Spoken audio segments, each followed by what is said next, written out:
আমাদের অনন্য স্টোরি সকল প্রকার পার্ট গল্প দেখতে আমাদের চ্যানেলটি সাবস্ক্রাইব করে পাশে থাকা বেল আইকনটিতে ক্লিক করে অল নোটিফিকেশন অন করে দিন। উনি মিনু আন্টি, উনি তোমার সাহায্য করবে, ঠিক আছে? আচ্ছা। মিনু আন্টি ওয়াশরুমের ভেতরে ঢুকে দরজা আটকে দিল, তারপর নূরকে চেঞ্জ করিয়ে দিল।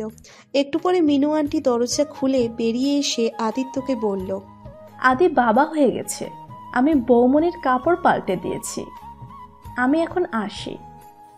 আচ্ছা ঠিক আছে, আর হ্যাঁ, আমাদের খাবার রুমে পাঠিয়ে দিন। মিনু আন্টি ঠিক আছে বলে চলে গেলেন। একটু পরে নূর ওয়াশরুম থেকে বেরিয়ে এলো। পরনে একটা ঢিলা টি শার্ট আর স্কার্ট পরা, হাত মুখ ধোয়ার কারণে সামনের চুলগুলো ভিজে কপালে লেপ্টে আছে। এই অতি সামান্য রূপটাও যেন আদিত্যের কাছে অলৌকিক লাগছে। আদিত্য মুগ্ধ নয়নে তাকিয়ে আছে। তার বউটা সত্যিই একটা অ্যাঞ্জেল, আদিত্যের অ্যাঞ্জেল। আদিত্য একটা তোয়ালে হাতে নিয়ে নূরের কাছে গিয়ে নূরের মুখটা আলতো করে মুছে দিল। তারপর নূরের হাত ধরে এনে বেডে বসিয়ে দিয়ে বলল, তুমি এখানে একটু বসো, আমি একটু ফ্রেশ হয়ে আসছি, কেমন? নূর ঠোঁট উল্টিয়ে বলল, কিন্তু আমার তো একা একা ভয় লাগে। আদিত্য টিভি চালু করে দিয়ে বলল, তুমি ততক্ষণ টিভি দেখো, না হলে আমার মোবাইল দেখো। ভয় নেই, আমি এক্ষুনি চলে আসবো। আচ্ছা। আদিত্য নিচের মোবাইল ইউটিউব চালু করে দিয়ে নূরের হাতে দিল। তারপর তাড়াতাড়ি কাবার থেকে টি শার্ট আর ট্রাউজার নিয়ে ওয়াশরুমে ঢুকলো।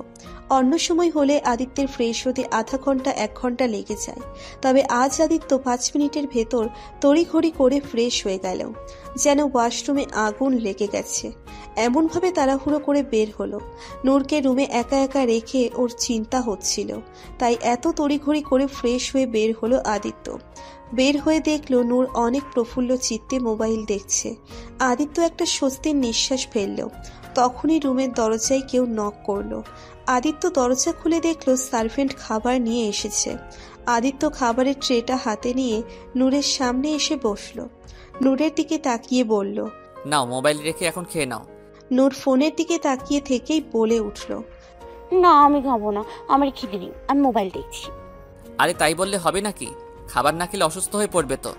বললাম না আমি খাবো না, আমার খিদে নেই তো। আচ্ছা ঠিক আছে, তুমি মোবাইল দেখো, আমি তোমাকে খাইয়ে দিচ্ছি। না, আমি খাবো না। তাহলে কিন্তু আমি মোবাইল নিয়ে নিব। না না, মোবাইল নিও না।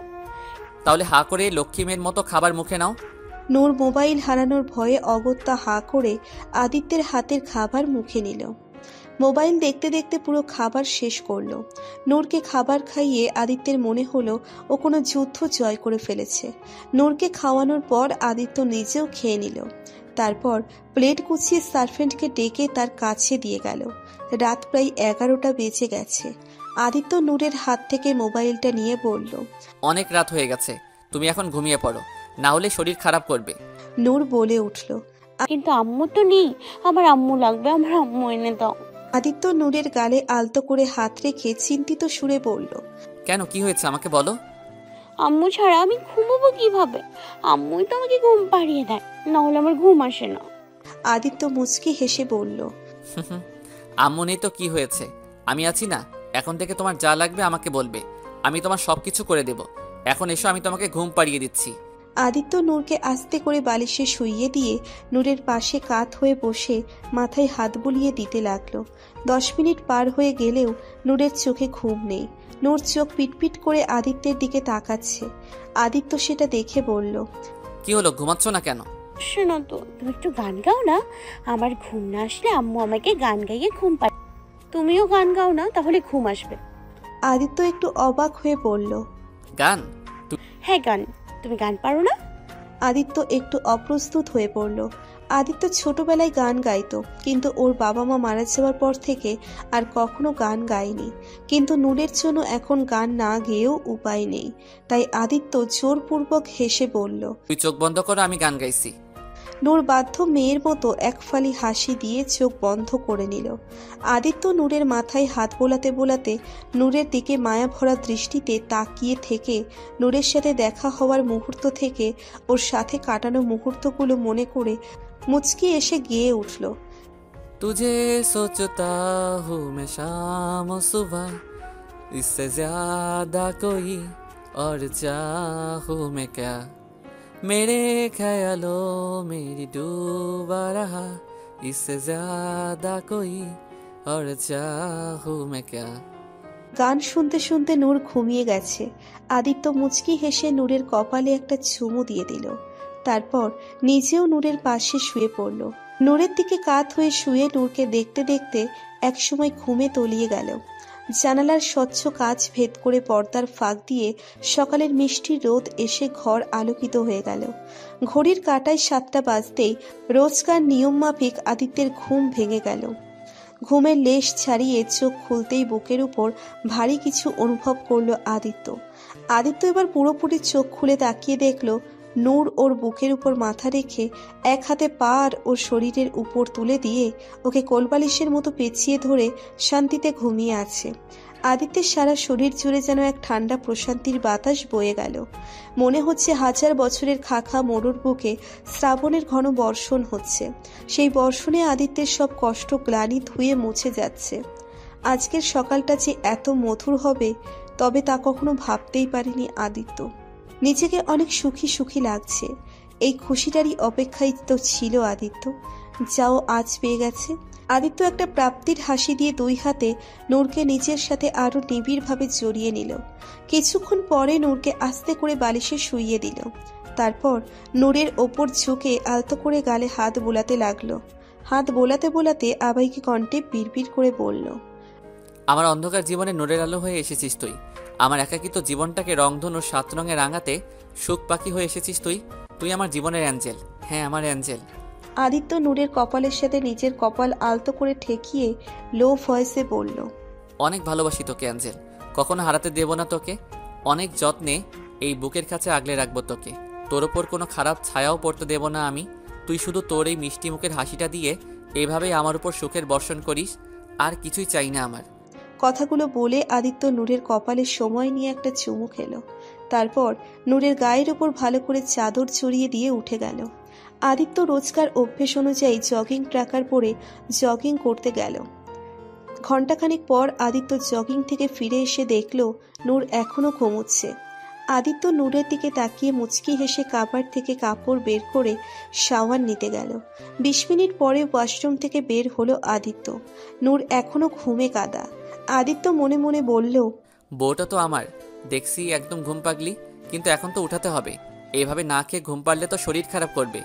কথাটা ভেবে আদিত্য নূরের কাছে এসে বেডের ওপর বসল। নূরের মাথায় হাত বুলিয়ে নরম সুরে ডাকতে লাগলো, নূর, এই নূর, গেট আপ মাই অ্যাঞ্জেল। অনেক বেলা হয়ে গেল তো। আদিত্যের ডাকে নূরের চেহারায় বিরক্তির ছাপ গেল স্পষ্ট। নূর নড়ে চড়ে উঠে উল্টো দিকে কাত হয়ে ঘুমের ভেতরেই বলে উঠল, আম্মু আরেকটু ঘুমোতে দাও না, আমার ঘুম শেষ হয়নি। নূরের ঘুমো ঘুমো কণ্ঠ শুনে আদিত্য হালকা হাসল।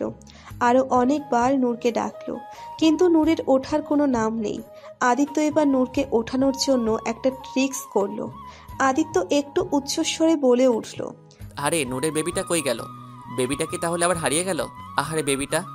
নূর হকচকিয়ে এক লাফে উঠে বসে বলতে লাগলো, বেবি বেবি কোথায় আমার বেবি? নূর একবার আদিত্যের দিকে কিছুক্ষণ অদ্ভুতভাবে তাকিয়ে আবার আশেপাশে তাকাচ্ছে। তারপর আদিত্যের দিকে তাকিয়ে বলে উঠল, এই তুমি কে? আর এটা কোন জায়গা? আম্মু কোথায়? আদিত্য যেন তবদা খেয়ে গেল। কি বলে এই মেয়ে? বিয়ের প্রথম দিনই স্বামীকে ভুলে গেল। আদিত্য নূরের গালে হাত রেখে বললেন, নূর, আমাকে চিনতে পারছো না? আমি তোমার হিরো। কাল তোমাকে এখানে নিয়ে আসছি, মনে নেই? নূর কিছুক্ষণ ভাবলো, তারপর উচ্ছ্বসিত হয়ে বলল, আরে হ্যাঁ, মনে পড়েছে। আমি কাল এসেছি তোমার সাথে। আমি তো এখন এখানকার রানী, তাই না? আদিত্য ফত করে একটা নিঃশ্বাস ছাড়ল। ব্যাচেলার দমটা গলায় আটকে গিয়েছিল নূরের কথায়। তবে এখন বুঝতে পারছে নূর ঘুম থেকে আচমকা ওঠায় ওর মস্তিষ্ক হয়তো ব্ল্যাঙ্ক হয়ে গিয়েছিল, তাই এমন রিয়াক্ট করেছে। আদিত্য এবার মুচকি হেসে বলল, তো রানী সাহেবা, শুধু ঘুমিয়ে থাকলেই হবে? ফ্রেশ হয়ে খাওয়া দাওয়া করতে হবে না? এখন গুড গার্লের মতো ফটাফট উঠে পড়ো।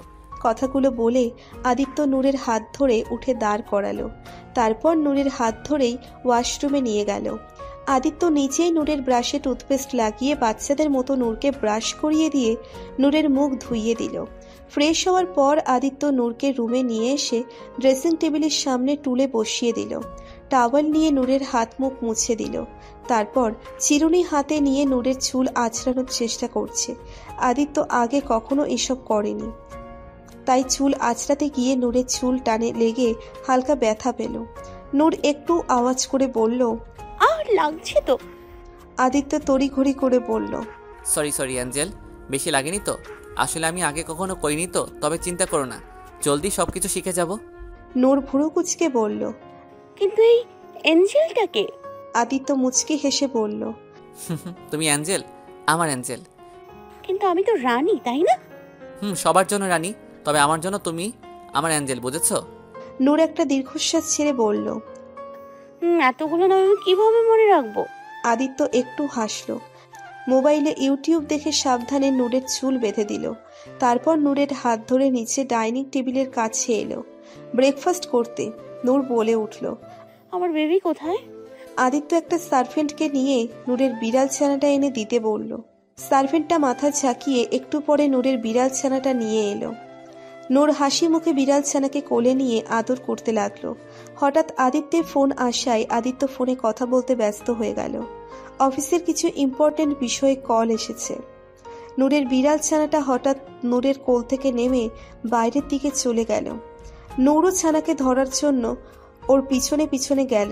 বাইরে এসে কিছুক্ষণ দৌড়াদৌড়ির পর নূর ছানাটাকে ধরতে সক্ষম হলো।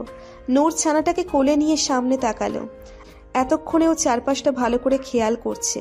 বাসার সামনে বিশাল একটা লন, চারিদিকে নানা রকমের সবুজ গাছগাছালিতে ঘেরা, আর মাঝখানে বড় একটা সুইমিং পুল। নূর বিস্ময় নিয়ে সবকিছু দেখছে, মনে মনে বলল, আমার প্রাসাদটা কত সুন্দর।